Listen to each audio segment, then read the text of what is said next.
Тэгээ энийг Elon юу ярьж байгаа нөх бол за энийг би хальт өмнө дурч исэн. Гэхдээ энийг би олон дахин ярих хэрэгтэй ах шиг байна. Тэгээ эцээдээ юуны төлөө юм бэ гэх юм бол sustainable abundance. Ерөнхийдөө хязгааргүй баялаг одоо юм дутахгүй болно. Бүх юм дэндүү хямдхан болно. Хүн болгон хүссэн юмтай болно. Өдрөтөө Tesla-гийн хувьцаа унаад байна шүү дээ. Улам унаад байгаа юм биш үү?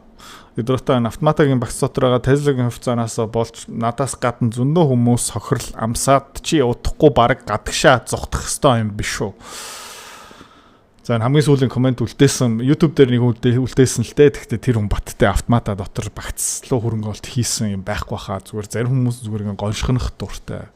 Тэ шүүмжлэх дуртай гэх мэт чинь. За ягаад Tesla компанид ерөөд итгэж байгаа юм бэ гэх юм бол өмнө зөндөө хэлж ирсэн. За гэхдээ өнөөдөр арай өөр өнцгөөсөө та хэдэд нэг хариулт өгчөөд толгойн дотор чинь жоохон гэрэл асаагаад өгье.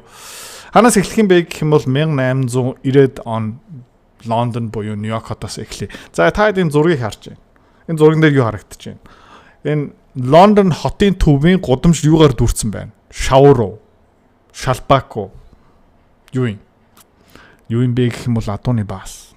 За адууны баас шээс зүгээр гудамж нэг аваарад байдаг. За энэ ариун цэврийн эрүүл мэндийн зүгээс хэр сайн. За хэдүүлээ 100 жоохон наадмын үеэр хотын төвөр нэг жоохон адууны баас хараад үнэртэй сайхан өдөөний үнэр юм байна. За гэхдээ энэ машин гэдэг юм байхгүй байсан бол хүн болгон аагаас бэ хэрхэн явах вэ гэх юм бол адуугаараа явна. За тэгээд адуу баас шээс. Нью-Йорк хотод жишээлбэл 1890-ад оны үеэр тий 62 мянган адуу байдаг байсан. Окей. За тэгээд тэд нар юу үйлдвэрлэдэг байсан бэ гэх юм бол өдөр болгон 500 тонн баас. Нэг адуу өдрийн тэг хэдэн литр шээс. За. Өөр гудамж харъя заяа. Энэ цэвэрлэгээний өмнө дараа. За хаяа сонгуулийн өмнө тэг хагасаа бүтэн цайны өмнө баярын өмнө юу хийдэг байсан бэ гэх юм бол нийслэл маань эсвэл хотын захиргаа маань юу хийдэг байсан бэ гэх юм бол энэ гамшигыг ингээ холдуулдаг байсан. За тэгээд бүр ингээд энэ адууны баасыг тээвэрлдэг бүр бизнес болцсон, хадгалдаг газар бүр бизнес болцсон. За ингээд тэг өөр арлуу зөөгөөд Long Island гэдэг арлуу зөөдөг байсан. Яг гэх юм бол дэндүү өмхий. За тэндээ ингээ ялцруулаад дараа нь бордоо болгочдөг байсан. За гэхдээ тэг нэг адуу хонох газар хэрэгтэй, тэжих газар хэрэгтэй. За тэгээд гудамжинд бас юу оочдөг байсан бэ гэвэл заяа хаяа бүр ингээ гамшиг болчдөг. Хаяа энэ зарим тэргүүд ингээ гаццсан. За тэгээд том үйлчлэгээний газар худалдааны төвийн гадаа юу овоорчдөг байсан бэ гэх юм бол тэр чихтэй морь.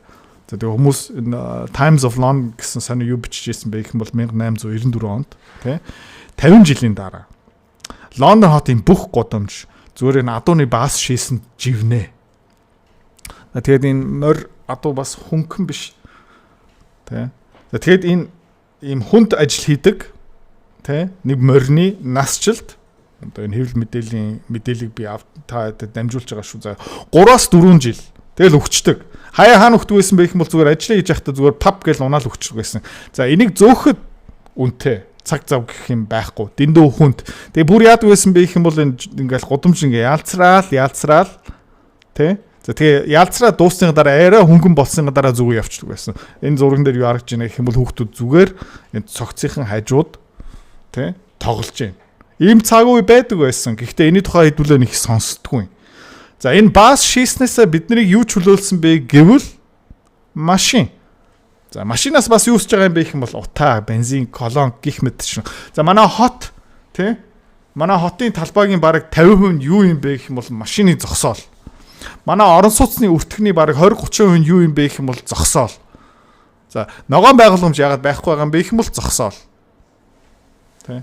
За би удахгүй бидний хүүхдүүд тэ бидний хотын зураг харах юм бол энэ саарл юмнууд нь юу юм бэ? Тэ. Орон сууцны өртөг яагаад мөтэй байдаг байсан бэ? Яагаад тоглоомын талбай байдаг байсан юм? Тэ. Яагаад гэх юм бол машины зогсоолоос бидний өрөвдөх баха. За тэ нэг морь бол 2 pint шээс. За морины насжилт 3 жил. Тэгээд зөөгөө чөлөөлтөг газар бараг байхгүй тэгэл ингээд ялцаал байдаг гэсэн. За Нью-Йорк хот оргил цэг дээр заяа. Тэ 100 мянга адуу. Тэгээ өдөрт 2.5 сая паунд 1.2 сая килограмм адууны баас. Тэ Тэгээд энийг бол 1894 онд бүр ингээ гамшиг зарласан. Нью-Йорк хот. The Great Manure Crisis of 1894 та зөв Google дээр заяа. Зүгээр Нью-Йорк хот зүгээр баасан живжсэн. Юу хотын утаа гэх мэтчлэн тий. Зөв баасан дотор живжсэн. Сонирхолтой байна уу? Энэ судалгаа шинжилгээг би яагаад хийдэг юм бэ гэх юм бол хөрөнгө олтын өндөр өгөөчийн төлөө манай автоматикийн харилцагч зориулав. За үр дүн юу юм бэ гэх юм бол өнгөрсөн 2 жилийн хугацаанд манай хүүхдийн хөрөмтлийн багц жилийн 23% өгөөчтэй байсан. Банкны хадгаламжаас бараг 80% илүү. Энэний төлөө харилцагчаа төлөө энэ хийдэг. Та ч гэсэн мөнгө хадгаламжиндаа мөнхрүүлэхгүй өндөр өгөөчтэй хөрөнгө олтын багц сонирхож байгаа юм бол автомат 75 сул доор мэдээлэл байна. За, контент өргөжлөл. За тэгээ entrepreneur-ууд байсан, бизнес санаачлаг хүмүүс байсан. За Америк улсын хамгийн анхны автомашин үйлдвэрлэдэг хүн Alexander Winton 1930 онд нэг тэ зүгээр сонин дээрээ баг блог бичсэн.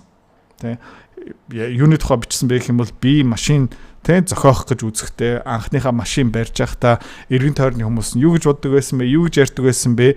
За тэгээ хөрөнгө оруулагч хайж исэн, банкуудаа ярьсан. Тэгээ банкуд маань хүнийг зүгээр чи солиотой амтаа морь орлох хүн ерөөсөө байхгүй гэж ярьж исэн. Тэ. За яагаад энэ машиныг санаачилсан бэ гэвэл өөрөө дугуйны үйлдвэртэй байсан. Жижигхэн дугуй тэ үйлдвэрлэдэг. За тэгээ маань хүн юу гэж бодож исэн бэ гэх юм бол дугуйгаараа агаас Б рүү явахын тулд хүмүүс ингээ гიშх хэвээр өөрөө хөдөлмөрлөх хэвээр хүлэр нь амар хэцүү. Яагаад тэ мотортой өөрийгөө хөдлөхдөг, агаас Б хүргэдэг машин юм уу дугуй байж болохгүй юм байна. Одоо ерөөхдөө моцикл гарахаас өмнө энэ хүний толгоон дотор моцикл ингээ хөвөөд байсан байхгүй юу? За одоо зарим entrepreneur-ууд Elon Musk гэх мэт чинь юу бодож байгаа юм бэ гэх юм бол яагаад бид нэр ерөөхдөө өөрийнхөө машинаа өөрөө ингээ жолоодох хэрэгтэй юм бэ? Амар тэнэг юм биш үү? Тэ? За тэгээд Монголд бид нэр энийг арай сайн ойлгоно яагаад гэх юм бол өдөр болон өглөө 2 цаг түгжил, орой бас 2 цаг түгжил баг зам дээр амьдарч байгаа учраас бид нэр шууд энийг ойлгоно. Гэхдээ өөр улс орн хөрөнгө оруулагч энийг одоо хүртэл ойлгоогүй байгаа. За. Тэ? Тэгээд мань хүний өөрийнх нь зээл өгсөн банкер би чиний дугуйгийн бизнесийг санхүүжүүлье. Гэхдээ чиний наад тэ өөрийгөө ингээд агаас би хөдлөхдөг мотортой наа чинь худлаа. Тэ? Чи зүгээр нэг жижигхэн хүүхдийн тоглоомоор ингээд тэ хинч адууга хаяхгүй. Winton тэ? Чи тэнийг юм аа. Тэ I'm disappointed in you. Тэ чи миний хүлээлт нэрэ хүрч чадахгүй маа гэсэн. Тэ? Чи бол you're crazy. Тэ? Хизээч морийг орлох хүн байхгүй яагаад гэх юм бол өнгөрсөн 3-4 мянган жилийн хугацаанд хүний хамгийн сайн найз морь байсан. За. Гэхдээ мань өөрөө юу гэж бодож ирсэн бэ гэх юм бол it's only a question of time when carriages and trucks of every large city will be run by motors. Зүгээр цаг хугацааны асуудал. Тэ энэ тэрэг мэрэг хүнийг агаас бий зүүдэг юм бол морь биш ерөөхдөө мотортой тэ дугуй буюу юм мотортой тэрэг байх болно. За. Тэгээд ингээ харах юм бол тийм 1900 онд Америк улсад хэдэн мянган машин зарагдсан байх юм бол та энэ харж байна. За 1890 онд бараг машины борлуулалтын тоо график дээр юу ч харагдахгүй байгаа. Хизээ анхны 500 мянга хүрсэн бэ гэх юм бол за 1913 онд хагас сая машин зарагдсан. Окей. Тэгээ Америк улсын том Great Depression том эдийн засгийн хямрал болохоос өмнө жилд 4,500,000 машин зарагдсан. Окей. Тэгээ энэ бол хурдан байгаагүй.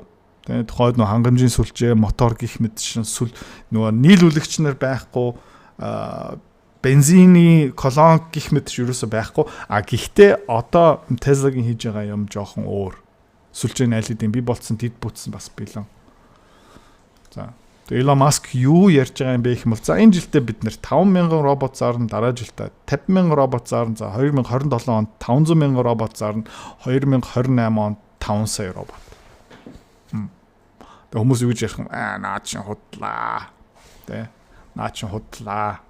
Бид нэр тэ морины цогцын хажууд тэ мөнхөрсөөр л байна. Бид нэр гудамжны ингээд адууны баасыг цэвэрлсээр л байна. Тэ бид нэр хизээч цэвэрхэн гудамжтай болохгүй гэж бодож байгаа хүмүүс зөндөө байгаа. За тэгээ сонирхолтой юм юу юм бэ гэх юм бол Tesla бас өөрийнхөө компанийнхаа алсын хараа mission vision statement дөнгөж энэ жил өөрчилсөн одоо Elon гэх юм уу та. Өмнө юу байдаг байсан бэ гэх юм бол тий sustainable energy тогтвортой тий сэргийн засагдаг одоо нар салхин цахилгаан станц батарей ерөөхдөө тогтвортой эрчим хүч ярьжсэн байхгүй юу. За тэгвэл одоо юу болсон бэ гэх юм бол vision нь жоохон өөрчлөгдсөн. Тэ? Одоо бол sustainable abundance гэж байгаа. За тэр нь юу гэсэн юм бэ гэх юм бол ерөөхдөө тогтвортой одоо илүүдэл бүх юм илүү болчихно. Тэ? Яг гэх юм бол робот үйлдвэрлэдэг байлаа. Робот тэ үйлдвэр барина гэдэг чинь ажилтан дотор байхгүй. Робот дараагийнхаа роботоо үйлдвэрлэдэг. Робот олборлтыг хийн, баяжуултыг хийн, түгээлтийг хийн, тээвэрлтийг хийн, бүртгэлийг хийн, нэгтлэн бодохыг хийн. Бүх ажлын сүлжээн дотор роботууд энийг хийчих юм бол цалин мэлэн гэх мэт чинь байхгүй.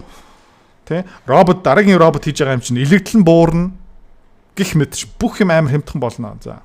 Тэр Elon-ы үгийг хамгийн сүүлийн Tesla-гийн тайлан дээр Elon-ы ярьсан үгийг хэдүүлээ хамт сонссон. Optimus and AI folds into the rest of the fabric of the company. За хэрхэн хиймэл ойхон Optimus робот ерөөхдөө энэ Tesla-гийн хийж байгаа үйл ажиллагаа vision дотор ингээ уялдаатай юм бэ асуусан. I mean, I touched on this briefly earlier, but you're right that I think we do need to articulate it more prominently and maybe more often. Тэгээ энийг Elon юу ярьж байгаа юм бол за энийг би хальт өмнө дурч исэн. Гэхдээ энийг би олон дахин ярих хэрэгтэй ах шиг байна. Энийг олон удаа articulate би энэ үгийг энэ vision statement-ийг амнаасаа илүү олон гаргах хэрэгтэй юм байна. Because it's really about sustainable abundance. You know, can we have a future of abundance? Тэгээ эцээдээ юуны төлөө юм бэ гэх юм бол sustainable abundance. Ерөөхдөө хязгааргүй баялаг одоо юм дутхгүй болно гэсэн үг. That is also sustainable and compatible with nature. За тэгээ байгаль орчинтой ээлттэй, газрын баялаг гэх мэт чинь ээлттэй, тий? Abundance. Бүх юм дэндүү хямдхан болно, хүн болгон хүссэн юмтай болно. So we're not destroying nature, but you also get abundance for everyone on earth. Sounds like the best possible future. That's what we're trying to do. За бид нэр энийг хүсч тэ зорилго өөрчлөгдсөн тэ одоо ерөөхдөө тэр тогтвортой эрчим хууч байгаль орчныг хамгаална гэдэг чинь өмнө ерөөхдөө оргилцэг дээрээс нь бол одоо жоохон доош явчлаа ерөөхдөө sustainable abundance гэхдээ байгаль орчин тэр эрчим хүчийг тэ өмнө хүчнтэй хэвээрээ гэхдээ энээс илүү том зорилго олцсон энэ бол миний зүгээс маш сайн за тэгээд ерөөхдөө миний хүлээлт юу юм бэ гэх юм бол энэ Nvidia компани тэ орлогын тэ дата центрийн борлуулалтын орлого заяа 20 онд нь 900 сая тий улирлаараа $1 сая $4.2 сая долларлоо явцсан. За тэгсэн чинь гинт ингээ пуужинд эхэлж байгаа. Tesla яг ингэх баха. За итгэхгүй байгаа хүмүүс нь тий эсвэл итгэцэн хүмүүс нь одоо хамт энэ гоё бичлэг үзье. Юу юм бэ гэх юм бол тий өөрийгөө жолоотдаг машин. Энэ дээрээ Tesla том тоглогч болох магадлал өндөртэй. Тэгээд энэ хиймэл явахын өдөртөг Optimus робот бас Tesla ерөөдөө гоё том тоглогч боломжтой. За энэ видеог харцгаая.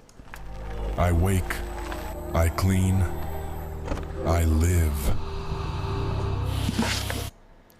Би сэрдэг, би цэвэрлдэг, би бол амьд. Одоо роботын зүгээс ярьж байгаа шүү. They leave gifts for me.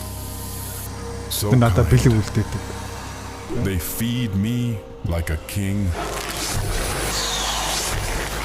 Тэд намайг тижээдэг, надад хоол үлдээдэг. Одоо машин дотор хог үлдээсэн гэсэн. I don't do it for accolades. Бид тэ шанглын төлөө нэг хийдэг. Soaking up every last crumb in every last crevice. Би бол төгс орно. Тэр суудлын завсар юу ч үлдээхгүй. Энэ бол миний эцсийн эрхэм зорилго. Chips. Potato chips. Like our own little game of hide and seek. Found you. Чамайг олчлаа. It's a simple life, but as the sun is to a flower, vital. Гэтэ нарны гэрэл цэцгийн хувьд бол маш чухал. Тэ зайлшгүй хэрэгтэй. Until next time, my old friend. Дараагийн удаа иргэ уулзъя найзаа. Энэ дотор нэг философи орсон байгаа. Юу юм бэ гэх юм бол те машин энэ тоног төхөөрөмж, хиймэл хаан, робот гоншгонохгүй. Бүх юма төгс хийн. Бидний тушааснараа хийн. Хизээж амрахгүй. Үргэлж бидний тэ тавьсан зорилготой хүрнэ. Тэгээд ер нь бол бидний хүүхдүүд, бидний ач зээнэр биднийг өрөвдөх хаа. Тэ? Шүү вэ? Тэ? Амьдралынхаа туршдаа баг орлогынхаа тал мөнгөө машин зарцуулдаг байсан юм уу? Тэ? 2 3 машинтай байдаг байсан юм уу? Тэ? Хүн юм ийм үтэй байсан гэж юу? Тэ? Зарим хүмүүс тэ? Компьютергүй байсан юм уу? Интернетгүй үссэн юм уу? Миний хөө аав нь утахгүй нэг чамд аваад өгнө гэсэн үг амнаас ч гардаг байсан юм уу? Тиймэрхүү ирээдүйлөө явж байгаа та би айгүй баярлж байна. За, хариулт болч чадсан байх гэж бодож байна баяртай.